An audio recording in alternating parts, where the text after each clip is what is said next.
हिंद दोस्तों, कैसे हैं आप सभी। आशा करता हूँ बहुत ही अच्छे होंगे। इस वीडियो में हम आपके लिए लेकर आए साइंस के अति महत्वपूर्ण प्रश्न। अगर आप किसी भी एग्जाम की तैयारी कर रहे हैं जहां पर साइंस पूछा जाता है, यह वीडियो आपके लिए बहुत ही हेल्पफुल रहेगी। तो चलिए वीडियो की शुरुआत करते हैं और वीडियो के अंत में फीडबैक जरूर दीजिएगा। चलिए देखते हैं पहला क्वेश्चन क्या पूछा है आपसे। पहला क्वेश्चन पूछा है, निम्न में से किस रसायन के कारण पटाखा फूटने से चमकदार लाल रंग दिखाई देता है। निम्न में से किस रसायन के कारण पटाखा फूटने से चमकदार लाल रंग दिखाई देता है, यह आपसे पूछा है। चलिए बता दीजिए। तो इस प्रश्न का जो राइट आंसर हो जाएगा वो जगह ऑप्शन डी, स्टार्सियम का। पटाखों में स्टार्सियम या इसकी लवण जैसे स्टार्सियम नाइट्रेट का प्रयोग चमकदार लाल रंग उत्पन्न करने के लिए किया जाता है। पटाखों में जो लाल रंग होता है वह स्टार्सियम के कारण होता है। अगर यही आपसे पूछ लेता पीला रंग किस कारण होता है, तो पीला रंग जो पटाखों में निकलता है वह सोडियम के कारण होता है। हरा रंग की बात करें तो हरा रंग जो है बेरियम के कारण निकलता है। और नीला रंग की बात करें तो नीला रंग जो है कॉपर की वजह से निकलता है। चमकदार सफेद प्लेस जो निकलता है वह मैग्नीशियम या एल्यूमिनियम का प्रयोग होता है उसमें। तो यह सब पॉइंट ध्यान रखिएगा। अब चलते हैं अगले प्रश्न की ओर, देखते हैं अगला प्रश्न क्या पूछा है आपसे। अगला प्रश्न पूछा, निम्नलिखित में से कौन सा रोग मच्छर के काटने से नहीं होता है। निम्नलिखित में से कौन सा रोग जो है मच्छर के काटने से नहीं होता, यह आपसे पूछा है। चलिए बता दीजिए। तो एलिफेंटियासिस रोग भी मच्छर काटने से होता है, डेंगू भी मच्छर से होता है, मलेरिया भी मच्छर से होता है, परंतु हेपेटाइटिस रोग जो है दूषित जल से होता है। तो इस प्रश्न का राइट आंसर हो जाएगा ऑप्शन डी, हेपेटाइटिस। हेपेटाइटिस एक वायरल रोग है जो मुख्यतः दूषित जल, भोजन या संक्रमित रक्त से फैलता है। इसका मच्छर से कोई लेना देना नहीं है। तो हेपेटाइटिस जो है वह दूषित भोजन, जल या संक्रमित रक्त से फैलता है। मलेरिया की बात करें तो मलेरिया जो है एनफ्लूएंजा मादा मच्छर के काटने से होती है। डेंगू भी मच्छर से होता है और फाइलेरिया भी है, वह फाइलेरिया जैसे एलिफेंटियासिस बोलते हैं, या भी मच्छर के काटने से ही होता है। अब चलते हैं अगले प्रश्न की ओर, देखते हैं अगला प्रश्न क्या पूछा है आपसे। अगला प्रश्न पूछा है, निम्नलिखित में से कौन सा एंजाइम वसा को तोड़ने में मदद करता है। निम्नलिखित में से कौन सा एंजाइम वसा को तोड़ने में मदद करता है, यह आपसे पूछा है। चलिए बता दीजिए। तो इस प्रश्न का जो राइट आंसर हो जाएगा वो हो जाएगा ऑप्शन ए, लाइपेज। लाइपेज इस प्रश्न का राइट आंसर हो जाएगा। लाइपेज एक ऐसा एंजाइम है जो वसा को ग्लिसरॉल और फैटी एसिड में तोड़ता है। यह मुख्यतः अग्नाशय द्वारा स्रावित होता है। तो लाइपेज जो है यह वसा का पाचन करता है। एमाइलेज जो ऑप्शन में दिया है, एमाइलेज जो है स्टार्च का पाचन लार्वा अग्नाशय में करता है। ट्रिप्सिन की बात करें तो ट्रिप्सिन जो है प्रोटीन का पाचन करता है, अग्नाशय से स्रावित होता है। राइबोन्यूक्लिक जो दिया ऑप्शन में, यह आरएनए का अपघटन होता है। अब चलते हैं अगले प्रश्न की ओर, देखते हैं अगला प्रश्न क्या पूछा है आपसे। अगला प्रश्न पूछा है, अम्ल और क्षार के बीच की अपक्रिया को किस रूप में जाना जाता है। अम्ल और क्षार के बीच की अपक्रिया को किस रूप में जाना जाता है, यह आपसे पूछा है। चलिए बता दीजिए। तो राइट आंसर जो हो जाएगा वो जगह ऑप्शन सी, उदासीनीकरण कहलाता है। अम्ल और क्षार के बीच होने वाली अपक्रिया को उदासीनीकरण अपक्रिया या न्यूट्रलाइजेशन रिएक्शन कहते हैं। इस अपक्रिया में एक अम्ल और एक क्षार या आधार आपस में मिलकर नमक और जल बनाते हैं। सामान्य सूत्र की बात करें अगर, जैसे कि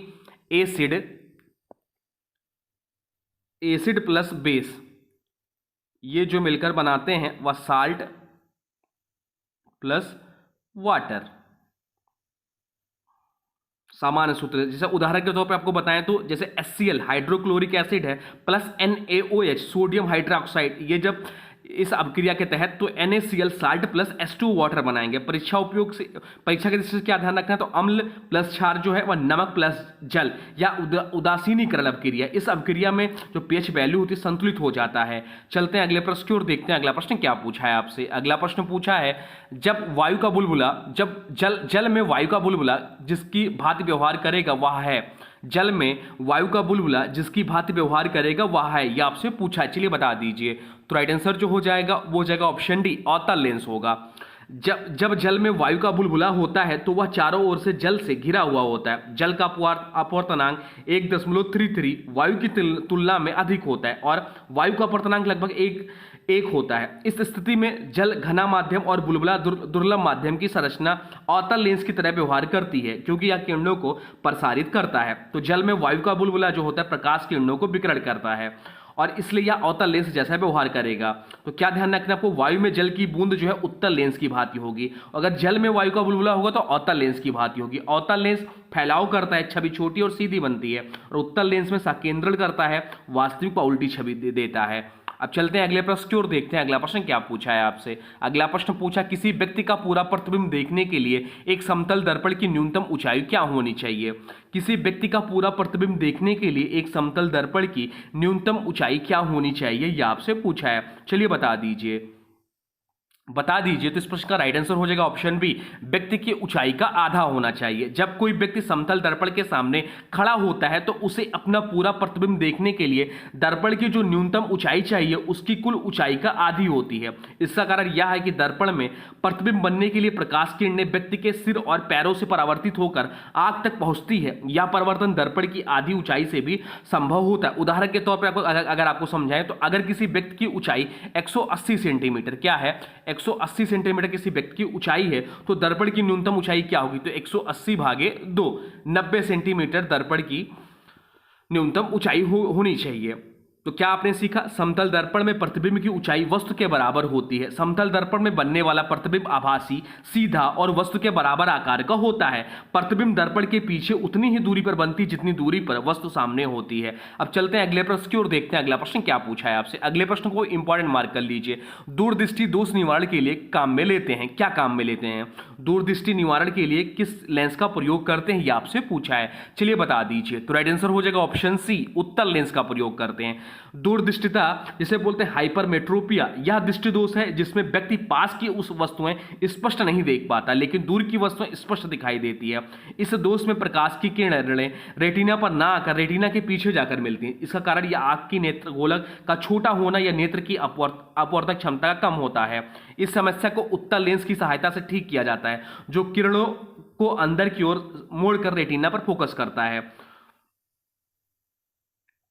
क्या क्या ध्यान रखना है आपको, तो निकष दृष्टिता में अवतल लेंस का प्रयोग किया जाता है, दूरदृष्टिता में दूरदृष्टि दोष में उत्तल लेंस का प्रयोग किया जाता है। जरा दृष्टि दोष भी एक है, तो जरा दृष्टि दोष में द्विनाभि लेंस या बायोकोशियल लेंस का उपयोग होता है। लेंस की शक्ति की इकाई क्या होती है, तो लेंस की शक्ति की इकाई डायोप्टर होती है। यह आप सब पॉइंट ध्यान रखिएगा। अब चलते हैं अगले प्रश्न की ओर, देखते हैं अगला प्रश्न क्या पूछा है आपसे। अगला प्रश्न पूछा है, पानी से हाइड्रोजन को अलग करने की प्रक्रिया को क्या कहा जाता है।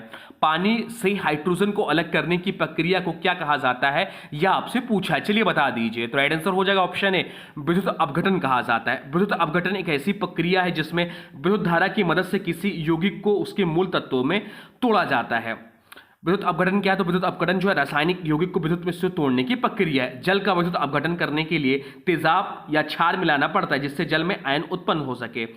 ओस्मोसिस क्या है, तो ओस्मोसिस जो है अर्धपारगम झिल्ली द्वारा जल का प्रभाव है। ओजोनीकरण क्या होता है, तो ओजोनीकरण में जल को कीटाणु मुक्त करने की प्रक्रिया जिसमें ओजोन गैस का उपयोग होता है ओजोनीकरण कहलाता है। ऑक्सीकरण क्या है, तो किसी पदार्थ में ऑक्सीजन का जुड़ना या इलेक्ट्रॉन की हानि ऑक्सीड कहलाता है। चलते हैं अगले प्रश्न की ओर, देखते हैं अगला प्रश्न क्या पूछा है आपसे। अगला प्रश्न पूछा है किसी तत्व का इलेक्ट्रॉनिक विन्यास 2, 8, 5 है तो इसकी प्रोटॉन की संख्या ज्ञात कीजिए। आपसे पूछा है किसी तत्व का इलेक्ट्रॉनिक विन्यास जो है 2, 8, 5 यानी 2, 8, 10, 15 है तो इसकी प्रोटॉनों की संख्या ज्ञात कीजिए, ये आपसे पूछा है। तो राइट आंसर जो हो जाएगा वो जाएगा ऑप्शन बी 15। कैसे, तो चलिए बताते हैं। इलेक्ट्रॉनिक विन्यास इसका दिया है 2, 8, 5 यानी इसके पहले कक्ष में 2 इलेक्ट्रॉन है, दूसरे कक्ष में 8 इलेक्ट्रॉन है और तीसरे कक्ष में 5 इलेक्ट्रॉन है। तो टोटल इलेक्ट्रॉनों की जो संख्या वो 15 हो जाती है इसके हिसाब से। अब किसी तटस्थ परमाणु में प्रोटॉन की संख्या आपसे पूछा तो प्रोटॉन की संख्या बराबर होती है इलेक्ट्रॉन की संख्या होती, इसलिए प्रोटॉनों की संख्या 15 हो जाएगा इस प्रश्न का। इसलिए इस प्रश्न का राइट आंसर ऑप्शन बी हो जाएगा। और जो परमाणु क्रमांक 15 है यह फास्फोरस होता है और इसका इलेक्ट्रॉनिक विन्यास जो है 2, 8, 5 है। अब चलते हैं अगले प्रश्न की ओर, देखते हैं अगला प्रश्न क्या पूछा है आपसे। अगला प्रश्न पूछा है आधुनिक आवर्त सारणी में किस वर्ग में पूर्ण आवरण वाले संयोजी इलेक्ट्रॉन और रासायनिक रूप से अक्रिय तत्व होते हैं। आपसे पूछा है आधुनिक आवर्त सारणी के किस वर्ग में पूर्ण आवरण वाले संयोजी इलेक्ट्रॉन और रासायनिक रूप से अक्रिय तत्व होते हैं, यह आपसे पूछा है। चलिए बता दीजिए। तो राइट आंसर जो हो जाएगा वो जाएगा ऑप्शन सी 18। चलिए विस्तार से जान लेते हैं। तो आधुनिक आवर्त सारणी में ग्रुप 18 को निष्क्रिय गैस कहते हैं, नोबल गैसेस कहते हैं। इसमें पूर्ण इलेक्ट्रॉनिक ऑक्टेट होता है, यानी जैसे हीलियम, नियॉन, आर्गन, क्रिप्टॉन, जेनान और रेडान। मुख्य विशेषताएं क्या है, तो ये नोबल गैसेस होती हैं। ये गैसें रासायनिक रूप से अक्रिय होती क्योंकि उनके बाह्य कक्ष में इलेक्ट्रॉन पूर्ण होते हैं। अब चलते हैं अगले प्रश्न की ओर, देखते हैं अगला प्रश्न क्या पूछा है आपसे। अगला प्रश्न पूछा है आधुनिक आवर्त सारणी के उस समूह का नाम बताइए जिसमें सभी तत्व गैस हैं। आधुनिक आवर्त सारणी में उस समूह का नाम बताइए जिसमें सभी तत्व गैस हैं, यह आपसे पूछा है। चलिए बता दीजिए। तो राइट आंसर हो जाएगा ऑप्शन ए समूह 18 को। समूह 18 को निष्क्रिय गैसों का समूह या नोबल गैस कहते हैं। इसमें शामिल सभी तत्व गैसीय अवस्था में पाए जाते हैं और रासायनिक रूप से अक्रिय होते हैं। तो ग्रुप 18 के सभी तत्व कौन कौन से हैं? तो helium, neon, argon, krypton, जेनान, radon और रेडान। जो रेडान जो है गैस तत्कालीन रेडियोधर्मी गैस है। अन्य विकल्पों की बात करें तो समूह 14 जो है इसमें कार्बन, ठोस, सिलिकॉन, जर्मेनियम, टिन आदि होते हैं, ये गैस नहीं होते। समूह 12 इसमें जिंक, कैडमियम, मरकरी धातुएं होती हैं।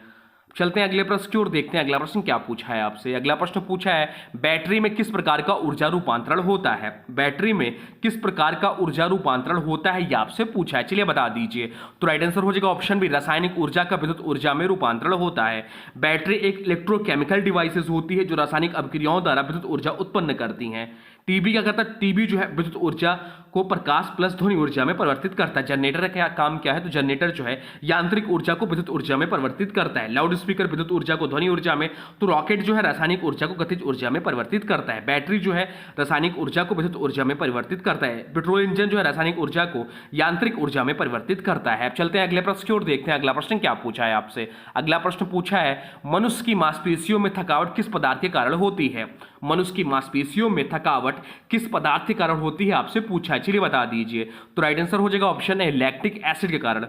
अधिक व्यायाम के दौरान ऑक्सीजन की कमी से एनारोबिक रिसेप्शन होता है, इसमें ग्लूकोज टूटकर लैक्टिक एसिड बनता है जो थकावट और जकड़न का कारण होता है। मांसपेशियों में थकावट का मुख्य कारण लैक्टिक एसिड का जमाव होता है। लैक्टिक एसिड किस प्रक्रिया में बनता है? तो एनारोबिक श्वसन के द्वारा। थकावट दूर करने के लिए क्या जरूरी है? तो पर्याप्त ऑक्सीजन। एनारोबिक श्वसन का स्थान मांसपेशियों की कोशिकाएं हैं। यूरिक एसिड गुर्दा में उत्सर्जन से जुड़ा होता है, थकावट से नहीं। चलते हैं अगले प्रश्न की ओर, देखते हैं अगला प्रश्न क्या पूछा है आपसे। अगला प्रश्न पूछा है विद्युत धारा का एक सतत और बंद मार्ग क्या कहलाता है? विद्युत धारा का एक सतत और बंद मार्ग क्या कहलाता है यह आपसे पूछा है, चलिए बता दीजिए। तो राइट आंसर हो जाएगा ऑप्शन बी, विद्युत परिपथ कहलाता है। विद्युत धारा को प्रभावित होने के लिए एक सतत और बंद मार्ग की आवश्यकता होती है। इस मार्ग को विद्युत परिपथ कहा जाता है जिसमें बैटरी, तार, स्विच और बल्ब आदि शामिल होते हैं। जब यह परिपथ बंद होता है तब धारा बहती है, बल्ब जैसे यंत्र काम करते हैं।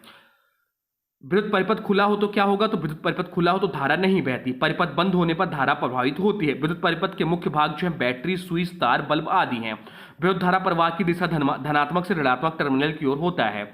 परिपथ में स्विच का कार्य धारा चालू या बंद करना होता है। चलते हैं अगले प्रश्न की ओर, देखते हैं अगला प्रश्न क्या पूछा है आपसे। अगला प्रश्न पूछा है यदि आप एक दर्पण में देखते हैं और पाते हैं कि छवि आपसे छोटा है तो दर्पण का प्रकार क्या है? यदि आप एक दर्पण में देखते हैं और पाते हैं कि छवि आपका परिवर्तन आपसे छोटा है तो दर्पण का प्रकार क्या है? तो राइट आंसर हो जाएगा ऑप्शन डी, उत्तल दर्पण का प्रकार है। उत्तल दर्पण वह होता है जिसकी परावर्तक सतह बाहर की ओर उभरी होती है। इसमें बनने वाली छवि सदैव होती है आभासी, सीधी और वास्तविक वस्तु से छोटी।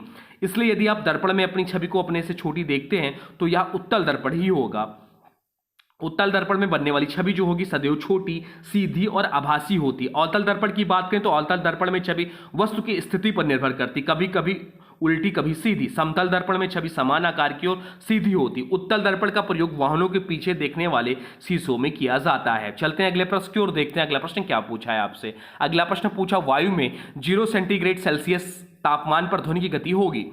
वायु में 0 सेंटीग्रेड सेल्सियस तापमान पर ध्वनि की गति क्या होगी ये आपसे पूछा है। तो राइट आंसर हो जाएगा ऑप्शन है 331 मीटर प्रति सेकंड होगी।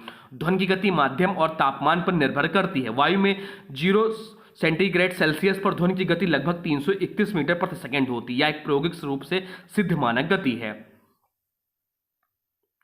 0 सेंटीग्रेड सेल्सियस पर ध्वनि की गति 331 मीटर प्रति सेकंड होता है। प्रत्येक 1 सेंटीग्रेड सेल्सियस तापमान वृद्धि पर ध्वनि की गति लगभग 0.6 मीटर प्रति सेकंड बढ़ जाती है। उदाहरण के तौर पर 20 सेंटीग्रेड सेल्सियस पर ध्वनि की गति जो होगी 343 मीटर प्रति सेकंड होगा। ध्वनि जो है ठोस, उसके बाद द्रव, उसके बाद गैस में सबसे तेज चलती है। ध्वनि निर्वात में नहीं चल सकती क्योंकि उसे माध्यम की आवश्यकता होती है। अब चलते हैं अगले प्रश्न की ओर, देखते हैं अगला प्रश्न क्या पूछा है आपसे। अगला प्रश्न पूछा है निम्नलिखित में से किसका भेदन क्षमता अधिक होता है। निम्नलिखित में से किसका भेदन क्षमता अधिक होता है या आपसे पूछा है या अधिक है। तो राइट आंसर हो जाएगा ऑप्शन सी, गामा किरणों का। गामा किरणें विद्युत चुंबकीय स्पेक्ट्रम की अत्यंत उच्च ऊर्जा वाली किरणें होती हैं। ये कोई आवेश नहीं रखती और अति सूक्ष्म एवं तीव्र गति वाली होती हैं। इन्हीं विशेषताओं के कारण इनकी भेदन क्षमता सबसे अधिक होती है। तो भेदन क्षमता जो होता है क्रम के अनुसार पहले गामा किरणें, फिर बीटा किरणें, फिर अल्फा किरणें होती है। चलिए अल्फा किरणें के बारे में जान लें। तो अल्फा किरणें जो है भारी कण होते हैं, 2 प्रोटॉन और 2 न्यूट्रॉन से बने होते हैं। भेदन क्षमता सबसे कम होती, एक कागज की शीट से भी रुक जाती है। बीटा किरणों की बात करें तो इलेक्ट्रॉनों के समान होते हैं। भेदन क्षमता मध्यम, एल्युमिनियम की पतली शीट से रुक जाती है। गामा किरणों की बात करें तो फोटॉन से बनी होती, कोई द्रव्यमान या आवेश नहीं होता। भेदन क्षमता बहुत अधिक सीसा या मोटे कंक्रीट से ही रोकी जा सकती है। अब चलते हैं अगले प्रश्न की ओर, देखते हैं अगला प्रश्न क्या पूछा है आपसे। अगला प्रश्न पूछा, अस्त होते हुए समय सूर्य लाल दिखाई देता है क्यों? अस्त होते समय सूर्य लाल दिखाई देता है क्यों, ये आपसे पूछा है। तो राइट आंसर हो जाएगा ऑप्शन बी, प्रकीर्णन के कारण। राइट आंसर हो जाएगा ऑप्शन बी, प्रकीर्णन के कारण। अस्त होते समय सूर्य लाल दिखाई देता है क्योंकि जब सूर्य क्षितिज के पास होता है अस्त या उदय के समय, तब सूर्य की किरणें को पृथ्वी के वायुमंडल में लंबा रास्ता तय करना पड़ता है। इस दौरान प्रकाश के छोटे तरंग दैर्घ्य वाले रंग जैसे नीला, बैगनी अधिक मात्रा में प्रकीर्णित हो जाते हैं। लाल रंग जिसकी तरंग दैर्घ्य सबसे अधिक होती है या वह सबसे कम प्रकीर्णित होती है और सीधा हमारी आंखों तक पहुंचता है, इसलिए सूर्य लाल रंग का दिखाई देता है। तो क्या जाना इस प्रश्न में? प्रकीर्णन का सिद्धांत रैली के नियम पर आधारित है। प्रकाश का प्रकीर्णन नीले आकाश और लाल सूर्यास्त का कारण है। प्रकीर्णन तरंग दैर्घ्य पर निर्भर करता है, छोटे तरंग दैर्घ्य वाले रंग ज्यादा बिखरते हैं। दिन में आकाश नीला दिखाई देता है क्योंकि नीला किरणें सबसे अधिक प्रकीर्णित होती हैं। चलते हैं अगले प्रश्न की ओर, देखते हैं अगला प्रश्न क्या पूछा है आपसे। अगला प्रश्न पूछा, जीवाश्म ईंधन जलने पर मुक्त कार्बन, नाइट्रोजन और सल्फर के ऑक्साइड कहलाते हैं। जीवाश्म ईंधन जलने पर मुक्त कार्बन, नाइट्रोजन और सल्फर के ऑक्साइड क्या कहलाते हैं, यह आपसे पूछा है। चलिए बता दीजिए। तो राइट आंसर हो जाएगा ऑप्शन ए, अम्लीय ऑक्साइड कहलाते हैं।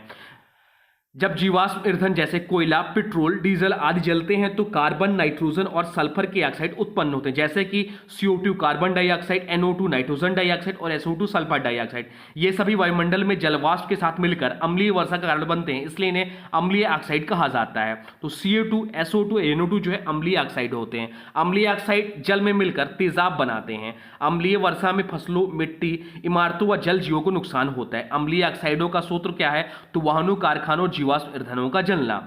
अब चलते हैं अगले प्रश्न की ओर, देखते हैं अगला प्रश्न क्या पूछा है आपसे। अगला प्रश्न पूछा है, अंतरिक्ष यात्री को आकाश का रंग कैसा दिखाई देता है? अंतरिक्ष यात्री को आकाश का रंग कैसा दिखाई देता है, यह आपसे पूछा है। चलिए बता दीजिए। तो राइट आंसर हो जाएगा ऑप्शन सी, काला दिखाई पड़ता है। अंतरिक्ष यात्री को आकाश का रंग काला दिखाई देता है क्योंकि पृथ्वी के वायुमंडल में मौजूद कण और गैसें सूर्य के प्रकाश का प्रकीर्णन करती है, जिससे आकाश हमें नीला दिखाई देता है। लेकिन अंतरिक्ष में वायुमंडल नहीं होता, इसलिए वहां प्रकीर्णन नहीं होता। बिना प्रकीर्णन के सूर्य का प्रकाश सीधा और बिना बिखरे आता है और अंतरिक्ष में चारों ओर अंधकार काला रंग दिखाई देता है। चलते हैं अगले प्रश्न की ओर, देखते हैं अगला प्रश्न क्या पूछा है आपसे। अगला प्रश्न पूछा है, प्रकाश वर्ष किसके मापन की इकाई है?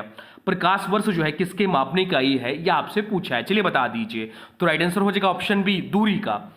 एक प्रकाश वर्ष वह दूरी जो प्रकाश एक वर्ष में तय करती है। एक प्रकाश वर्ष बराबर 9.46 गुणे 10 से घात 12 किलोमीटर होता है। इसका उपयोग खगोलीय दूरी मापने के लिए किया जाता है। चलते हैं अगले प्रश्न की ओर, देखते हैं अगला प्रश्न क्या पूछा है आपसे। अगला प्रश्न पूछा है, प्लास्टर ऑफ पेरिस किसका व्युत्पत्र है? प्लास्टर ऑफ पेरिस किसका व्युत्पत्र है, यह आपसे पूछा है। तो राइट आंसर हो जाएगा ऑप्शन बी, जिप्सम का।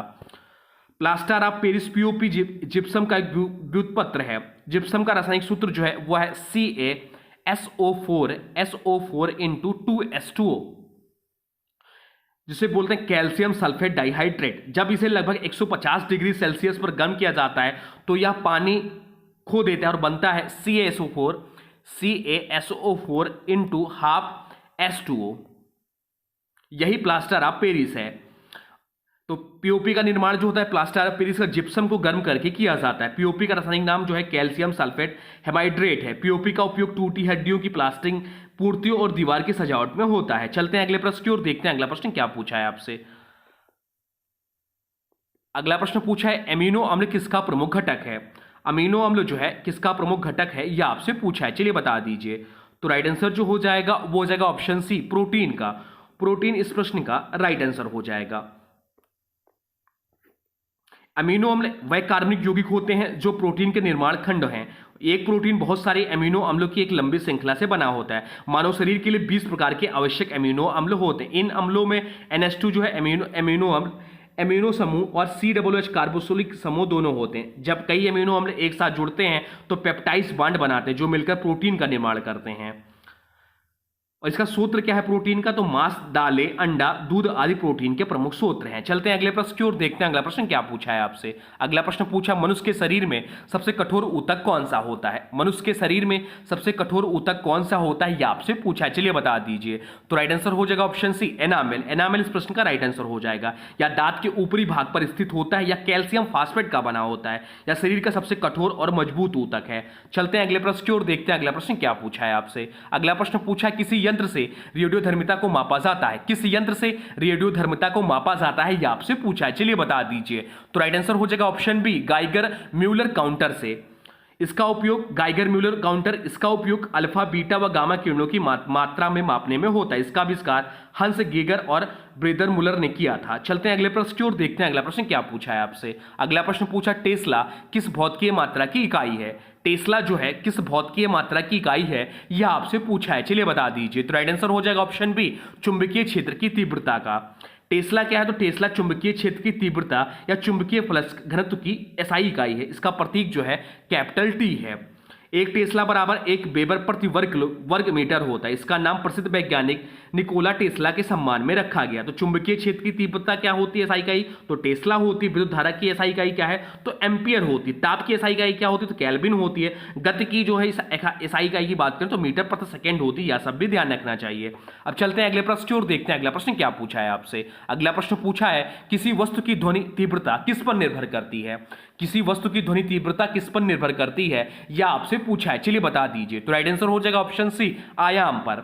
ध्वनि तरंग की ऊर्जा उसके आयाम पर निर्भर करती। अधिक आयाम बराबर अधिक तीव्रता होगा, मतलब लाउड साउंड होगा। आवृत्ति से ध्वनि की पिच तय होती है। चलते हैं अगले प्रश्न की ओर, देखते हैं अगला प्रश्न क्या पूछा है आपसे। अगला प्रश्न पूछा, क्लोरोप्लास्ट की मुख्य क्रिया क्या होती है। क्लोरोप्लास्ट की मुख्य क्रिया क्या होती है, यह आपसे पूछा है, चलिए बता दीजिए। तो राइट आंसर हो जाएगा ऑप्शन सी, प्रकाश संश्लेषण इस प्रश्न का राइट आंसर हो जाएगा। क्लोरोप्लास्ट पौधों और शैवाल में पाया जाने वाला एक झिल्लीबद्ध कोशिकांग है जो प्रकाश संश्लेषण की क्रिया के लिए जिम्मेदार होता है। इसमें क्लोरोफिल नामक रंजक होता है जो सूर्य के प्रकाश को अवशोषित करता है और उसे रासायनिक ऊर्जा में परिवर्तित करता है। तो क्लोरोप्लास्ट में पाया जाने वाला रंजक कौन सा है, तो क्लोरोफिल है। क्लोरोप्लास्ट को कहा जाता है तो पौधों का रसोई घर कहा जाता है, किचन ऑफ द प्लांट।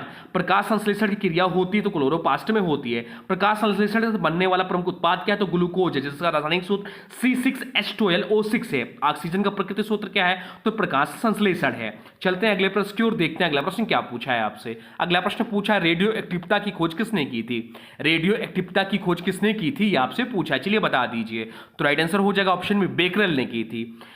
1896 में बेकरेल ने यूरेनियम लौड़ों से रेडिएशन की खोज की थी। बाद में मैरी और पियरे क्यूरी ने रेडियम और पोलोनियम की खोज की। चलते हैं अगले प्रश्न की ओर, देखते हैं अगला प्रश्न क्या पूछा है आपसे। अगला प्रश्न पूछा है, कौन सा गैस वायुमंडल में ओजोन को नष्ट कर रही है। कौन सा गैस वायुमंडल में ओजोन को नष्ट करती है, यह आपसे पूछा है। तो राइट आंसर हो जाएगा ऑप्शन बी, CFC गैस, जिसे बोलते हैं क्लोरोफ्लोरोकार्बन। CFC का प्रयोग रेफ्रिजरेटर और एसी में होता है। या ओजोन परत को क्षति पहुंचाता है जो यूवी किरणों से रक्षा करती है। 1987 में मॉन्ट्रियल प्रोटोकॉल के तहत इसका उपयोग सीमित किया गया। बात यहाँ रही ओजोन की, तो ओजोन किस मंडल में पाया जाता है हमारे वायुमंडल में, यह बता दीजिए। तो यह समताप मंडल में पाया जाता है। 16 सितंबर को ओजोन दिवस मनाया जाता है जिसे O3 से डोनेट करते हैं। ये सब पॉइंट एक्स्ट्रा ध्यान रखिएगा। चलते हैं अगले प्रश्न की ओर, देखते हैं अगला प्रश्न क्या पूछा है आपसे। अगला प्रश्न पूछा है, कौन सा विटामिन रक्त का थक्का बनाने में सहायक होता है। कौन सा विटामिन रक्त का थक्का बनाने में सहायक होता है, यह आपसे पूछा, चलिए बता दीजिए। तो राइट आंसर जो हो जाएगा वो हो जाएगा ऑप्शन सी, विटामिन के। या लीवर में क्लोटिंग फैक्टर बनाने में मदद करता है। इसकी कमी से अत्यधिक रक्तस्राव होता है और यह हरी पत्तेदार सब्जियों में पाया जाता है। बाकी दिया ऑप्शन में विटामिन ए, तो विटामिन ए जिसका रासायनिक नाम होता है रेटिनल, इसकी कमी से रतौंधी रोग होता है। विटामिन सी की कमी से जिसका रासायनिक नाम होता है एस्कॉर्बिक अम्ल, इसकी कमी से जो होता है स्कर्वी रोग होता है। विटामिन डी की जिसका रासायनिक सूत्र हो, जिसका रासायनिक नाम है क्या है, या आप लोग कमेंट बॉक्स में बताइए। इसकी कमी से कौन सा रोग होता है, तो इसकी कमी से जो रोग होता है वह रिकेटस बच्चों में, ऑस्टियोमलेशिया बड़ों में होता है। तो ये रहे टॉप 30 साइंस के प्रश्न जो आपके लिए बहुत ही महत्वपूर्ण है। अब आज की वीडियो से प्रश्न है, इसका राइट आंसर आप लोग को कमेंट बॉक्स में बताना है। आज की वीडियो से प्रश्न है, दूरदृष्टि दोष निवारण के लिए किस लेंस का प्रयोग किया जाता है। दूरदृष्टि दोष निवारण के लिए किस लेंस का प्रयोग किया जाता है, इसका जो भी राइट आंसर होगा कमेंट बॉक्स में जरूर बताइए। और हाँ देखिए, आपने भी अभी तक वीडियो को लाइक नहीं किया तो प्लीज वीडियो को लाइक कर दीजिए और वीडियो को किसी स्टडी ग्रुप में शेयर भी कर दीजिए। तो चलिए मिलते हैं नए वीडियो में, तब तक के लिए thanks for watching railway exam target. For more update please subscribe railway exam target channel को। हाँ, चैनल पे नए तो चैनल को सब्सक्राइब भी कर लीजिए।